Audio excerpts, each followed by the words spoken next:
The chamber of the galactic throne was built to frighten visitors. It was wide like a canyon and tall like a mountain. Cold blue light flowed from the walls, and the air smelled of metal and old power.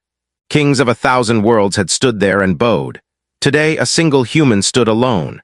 Her name was Mara Hale. She was Earth's diplomatic envoy, sent to speak for a weak and distant planet. She looked small in the long gray coat of the Terran Union. Her hands were calm at her sides, and her face showed no fear. Many in the chamber did not understand that calm. They thought it was ignorance. King Zarthal, the Eternal, watched her from his floating throne. His body was long and plated in black gold armor grown from his own flesh. His many eyes focused on Myra with sharp interest. He had ruled the central systems for 3 centuries. Wars had shaped him, mercy had not. "So," the king said, his voice echoing like stone grinding stone, "the humans send a single soft body to stop my fleets." Mara lifted her head. She did not raise her voice. "I was sent to speak," she said, "not to stop you. War stops itself." The council around the throne hissed and clicked in laughter. To them, humanity was a minor species. Earth had no great fleets, no ancient weapons, no god kings, just trade ships and words. Zarthal leaned forward. "Your worlds refused my tribute," he said. "You broke my law. For this I will burn your colonies and break your homeworld's sky." Mara nodded once. "You may try." That was when the laughter ended. The king's eyes narrowed. Anger rose in the chamber like heat. He had crushed defiance before. He had eaten kings for less. "You dare mock me in my own throne?" Zarthal roared. "You think your kind special?" "No," Mara replied. "I think my kind is patient." The guards moved at the king's signal. Tall insect soldiers with energy spears surrounded her. Their weapons hummed, ready to cut her apart in one bright flash. Zarthal raised a claw. "I will make an example," he said. "Let the galaxy see what happens to insects who speak." Mara slowly reached into her coat. The guards tensed, weapons aimed at her chest. She pulled out a small data crystal and placed it on the floor. "This is not a weapon," she said. "It is history." The king laughed again, loud and cruel. "History is written by the strong," he said, "and you are about to die." Myra looked up at him, her eyes steady. "Then you should read ours first." Zarthal paused. He did not know why. Perhaps it was the way she stood, like someone who had already survived worse. "Play it," he ordered. The crystal lit the air with pale light. Images filled the chamber. At first they were simple. A blue planet, oceans, forests. Small humans looking up at the stars with wonder. Then the images changed. Wars, fire falling from the sky, cities broken. The humans fought each other with terrible tools. They did not stop. They adapted. Each time they nearly ended themselves, they learned something new. The council watched in silence. The images showed plagues that killed billions. Humans burned the dead and kept going. It showed storms that swallowed continents. Humans rebuilt. It showed machines turning against their makers. Humans won. "This is your warning," Zarthal said. "You survived your own weakness. That means nothing to me." Mara spoke softly. "This is only the beginning." The images shifted again. Now they showed the stars. Human ships, small at first, then stronger, not beautiful but tough, scarred, designed to survive failure. "These are not warships," Mara said. "These are rescue ships." The screen showed humans pulling aliens from ruins, feeding enemies, healing strangers. It also showed something darker. When humans were attacked, they did not beg. They studied. They waited. One image froze on a battlefield. A human woman stood alone among broken enemies, her armor burned, her eyes cold. Data lines named her in ancient Terran language. "Baba Yaga," the system translated. The chamber grew quiet. Zarthal frowned. "A myth," he said. "A story meant to scare children." Mara met his gaze. "Every culture has monsters," she said. "Ours are real." The guards hesitated. Something in the images disturbed them. Humans did not fight like others. They endured. They returned. "You think this tale saves you?" Zarthal asked. "I will still execute you." Mara nodded. "I know." She stepped closer to the throne, ignoring the weapons aimed at her heart. "But when you kill me," she continued, "Earth will stop talking." Zarthal felt something new then, not fear, interest. "What happens then?" he asked. Myra's voice was calm, almost kind. "Then humans will remember every name in your empire." Silence filled the chamber. Far beyond the throne world, human fleets changed course. Not fleets of conquest, but fleets of resolve. Signals passed through deep space, old codes waking older systems. The war had already begun, and the Galactic King did not yet understand what he had started. Zarthal waved his claw, hiding his thought. "Take her," he said. "Prepare the execution." Chains of light wrapped around Mara, but she did not resist. As she was dragged away, she looked back only once. Her eyes were not angry. They were sad, like someone watching a storm move toward a city that would not listen. In the dark halls below the throne, alarms whispered in hidden human tech already awake. Tiny devices released signals older than the Empire itself. On distant worlds, veterans lifted their heads. Scientists stopped sleeping. Soldiers who had sworn never to fight again opened sealed doors. Humanity did not rush. Humanity prepared. Above the throne world, space bent as unknown engines warmed. The king believed the human story had ended in chains. He did not know it was only being introduced. The galaxy held breath, not knowing why. Mara Hale was placed inside a holding cell deep beneath the galactic throne. The walls were made of living metal that adjusted to the prisoner's strength. For most species, it was enough to break hope within minutes. For Mara, it was just another room. She sat on the cold floor, her hands bound by light restraints. Her breathing was slow and steady. She was not praying. She was listening. Far above her, King Zarthal held court again. The council was restless. The humans' words had planted something unwanted in their minds. She showed us fear stories, one counselor said. Nothing more. Stories can spread, another replied, even false ones. Zarthal remained silent. He replayed the image in his mind, the human woman standing alone on a battlefield. The name Baba Yaga still echoed in his thoughts. He hated that it did. Humans are weak, the king finally said. If they were strong, they would rule already. Yes, great king, the council replied in one voice. Still, Zarthal ordered a full scan of human space, not because he was afraid, but because a wise ruler crushed doubt early. The reports came back slowly. Human space was quiet, no fleets moving, no weapons charging, no threats sent.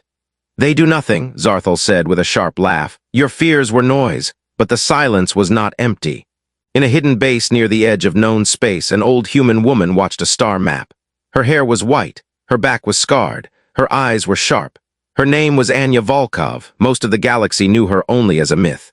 A name whispered in dark military archives. Baba Yaga, a young officer, stood beside her. Signal confirmed, he said. Diplomat captured, execution scheduled in 3 cycles. Anya closed her eyes for a moment. When she opened them, they were calm. They chose war, she said. They don't know it yet, the officer replied. Anya gave a thin smile. They never do. Across human space, similar scenes played out, no speeches, no broadcasts. Just quiet movement. Ships left docks without lights. Old alliances were activated. Human AI systems woke from deep sleep, not angry, but focused. Back in the throne world, Myra was brought from her cell. The guards pushed her forward through a long hall filled with statues of conquered species. Each statue showed a moment of defeat. Heads bowed, weapons broken. The message was clear. Myra walked without slowing. You will kneel before the king, a guard said. No, Myra replied simply. The guard raised his weapon, but another stopped him. Orders were orders. The execution would be public. They reached the execution chamber. It was smaller than the throne room, built for control, not ceremony. A platform floated over a pit of energy that could erase matter instantly. Zarthal waited. You are calm for someone about to die, he said. Myra looked at the pit, then back at him. I've already done my job. The king leaned forward. You failed. No, she said. I delivered the message. Zarthal's eyes hardened. You delivered a threat. Myra shook her head. A warning. The king rose from his throne. Your species hides behind myths, he said. There is no Baba Yaga coming to save you. Myra's lips curved slightly. She isn't coming to save me. The king paused, then why tell me?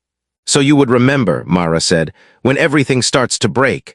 The guards forced her onto the platform. Energy hummed beneath her feet. Any final words? Zarthal asked. Myra looked up at him. Yes. She raised her voice just enough for the chamber to hear. Humans do not attack first, she said, but we always finish. Zarthal signaled the execution. At that exact moment, alarms screamed across the throne world. Lights flickered. The chamber shook. What is this? The king demanded. A technician ran forward, terrified. Unknown signals, great king, our outer defense grid is blind. How? Zarthal roared. No fleet has entered our space. That is correct, the technician said. They are not here. The platform beneath Mara froze. The execution energy failed, cutting out like a dead star. Across the Empire, similar reports flooded in.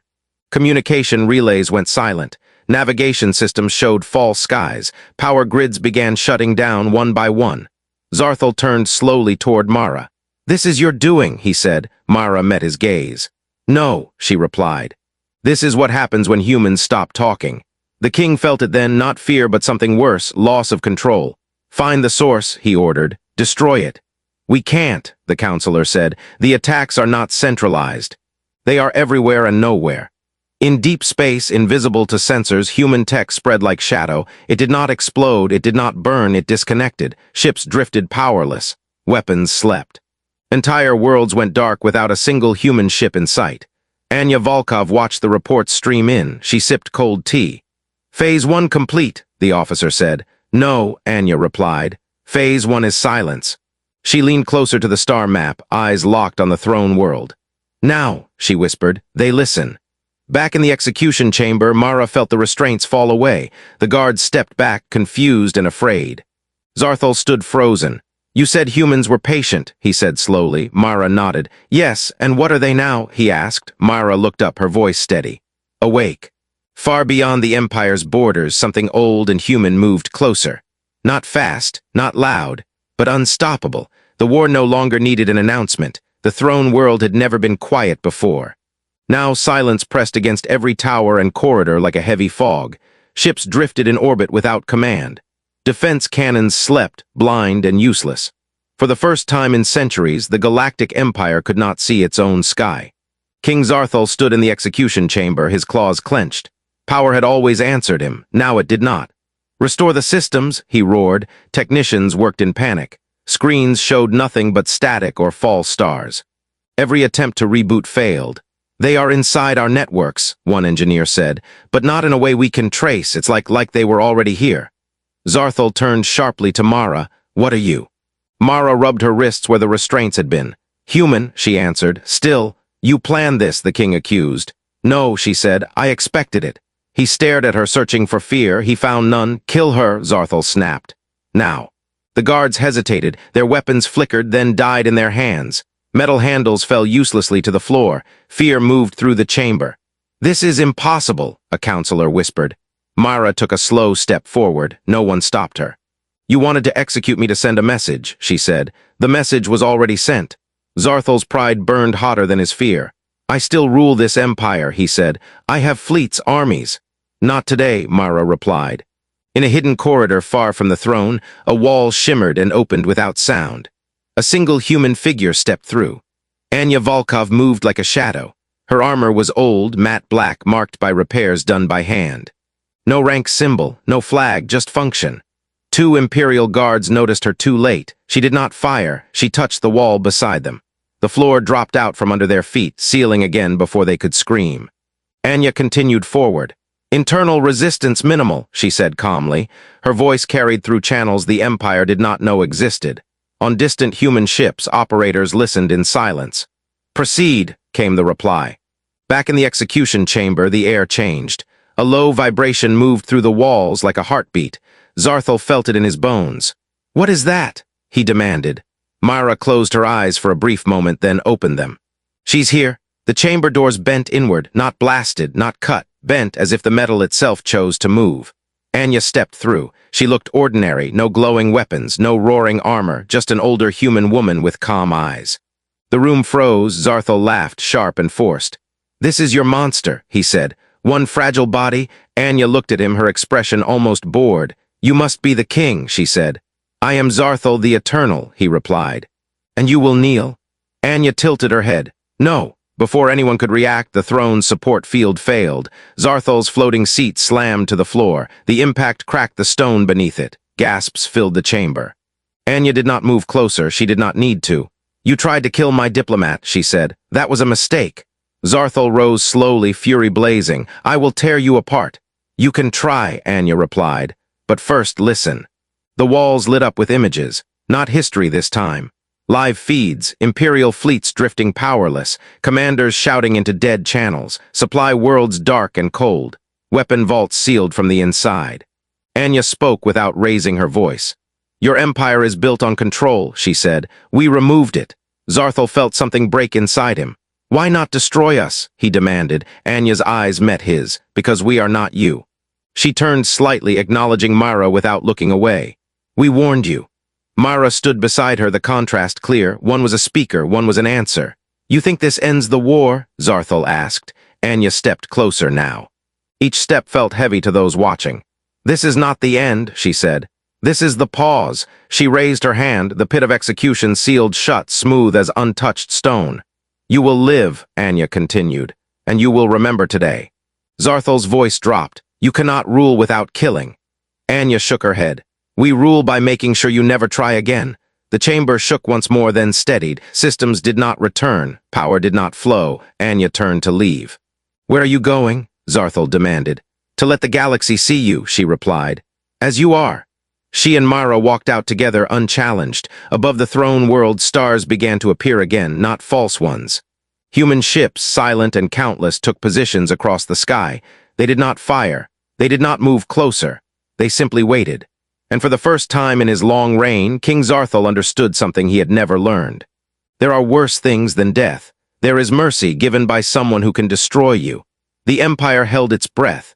The galaxy watched. For the first time in recorded history, the Galactic Empire was seen without its armor. News spread across star systems faster than any fleet ever could. The throne world was surrounded not by fire but by silence. Human ships filled the sky like dark stars. They did not attack. They did not send demands. They simply existed. That frightened the Empire more than any invasion. Inside the palace, King Zarthal sat on a grounded throne, stripped of its power field. The room felt smaller now. His council argued in low, broken voices. "We must strike," one said. "Our weapons are dead," another replied. "This is humiliation," a third hissed. Zarthal raised a claw, silencing them. "Find the human woman," he ordered. "The old one." "She vanished," a guard said. "No trace, no heat, no signal." Zarthal knew that answer already. Baba Yaga did not stay where enemies could see her.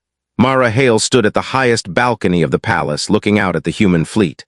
Anya Volkov stood beside her, hands behind her back. "You didn't need to come in person," Mara said. Anya nodded. "True. Then why did you?" Anya's eyes stayed on the stars, because kings believe screens lie. Below them, the Empire struggled to breathe. Trade routes were frozen. Navigation was unreliable. Entire systems waited for orders that never came. "This pressure," Mara said. "How long can we hold it?" "As long as needed," Anya replied. "But not forever." Mara understood. Humans could endure silence, but the galaxy could not. Something would break soon. Deep in the military core of the Empire, a decision was made without the king. Admiral Kethron, commander of the Eastern fleets, stared at the tactical display. His ships were powerless, but his pride was not. "They think us beaten," he said. "They think us tame." His officers shifted uneasily.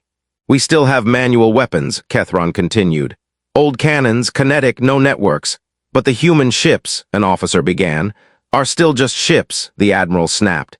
"And ships can burn." Against orders, he commanded his fleet to fire. Massive metal slugs launched into space, silent and fast, primitive, unstoppable by normal defenses. On the human flagship, alarms did not sound. Anya felt it before anyone reported it. She sighed. "So," she said quietly, "they choose blood." Human ships moved for the first time, not in panic, in precision. One human vessel slid forward. A single beam of light touched the incoming slugs. Space bent. The slugs vanished, erased from existence. The admiral watched in disbelief. "Fire again," he shouted. Before the command finished, his flagship went dark, not destroyed. Just empty, power gone, life support cut. Across the fleet, the same thing happened. Ships drifted, silent coffins. Anya activated an open broadcast sent across all Imperial channels. "This is Baba Yaga," her voice said, calm and clear. "You were warned. The galaxy listened. We offered silence," she continued. "You answered with violence." Images flooded the broadcast, the Admiral's fleet helpless. His command crew alive but trapped. "We do not need to kill you," Anya said. "We can stop you completely." On the throne world, Zarthal watched the feed, his heart heavy. "You shame us," he whispered. Anya's voice returned, now softer. "No. You shamed yourselves." The broadcast ended. Human ships returned to stillness. Mara exhaled slowly. "This will harden them." "Yes," Anya said, "and soften others." Across neutral systems, leaders reconsidered alliances. Small empires quietly cut ties with Zarthal. Trade councils opened secret talks with Earth. Power was shifting. Zarthal summoned Mara again, alone this time. She entered without chains. "You want surrender," he said. I want peace, Myra replied. There is no peace for a broken throne, Zarthel said bitterly. Myra stepped closer. Then build something else. He looked at her, truly seeing her now, not weak, not small. Call off your witch, he said. Myra shook her head. She doesn't answer to me. A pause. Then who does? Zarthel asked. Myra's voice was steady. Humanity. Outside, the stars waited. The Empire stood at the edge of collapse, and the next choice would decide if it fell or changed. The Empire began to crack, not with explosions, but with doubt. Across thousands of worlds, governors waited for orders that never came. Military leaders argued in locked rooms. Traitors watched their roots die and blamed the throne. The Galactic King still lived, but his power no longer reached the stars. King Zarthel stood alone in the dark throne room. The walls no longer glowed. The air felt old. He had ruled through fear for centuries. Fear always worked. Until now, Myra Hale was brought to him again. No guards touched her this time. You are winning, Zarthel said quietly. Myra shook her head. No one is winning. You have broken my empire, he replied. No, she said. Your empire was already broken. We just stopped holding it up. Zarthel looked away. My people will turn on me. Some already have, Myra answered honestly. Silence stretched between them. What do humans want? The king finally asked. Myra spoke carefully. Security, borders, respect. Zarthel laughed bitterly. You ask for things emperors do not give. Then stop being an emperor, Myra said. The words hit harder than any weapon. Elsewhere, Anya Volkov stood aboard a human ship, watching reports scroll past. Rebellions, breakaway systems, imperial fleets refusing orders. A younger commander approached her. If the empire collapses, the galaxy will burn. Power vacuums always do. Anya nodded. That's why we're not letting it collapse. Then what are we doing? Anya's eyes narrowed slightly. We're forcing it to change. She opened a channel not to the empire but to the galaxy. This is a human broadcast, her voice said. We are not here to rule, we are here to end conquest. Worlds listened. We will restore systems, Anya continued, only where leaders agree to one rule. The message spread like fire. No forced tribute, no execution of diplomats, no expansion by violence. Many systems answered immediately. On the throne world, Zarthel watched as his empire chose between him and survival. One by one, systems accepted human terms. You leave me nothing, Zarthel said to Myra. You still have a choice, she replied. He looked at her. If I accept, I am no longer king. Myra nodded, but your people live. For a long time, Zarthel said nothing. Finally, he straightened his back. Call your Baba Yaga, he said. Myra activated her link. Anya appeared on the hollow, her face calm. The king will sign, Myra said. Anya studied Zarthel. On one condition, she replied. Zarthel lifted his head. Speak. You will stand trial, Anya said. Not for revenge, for truth.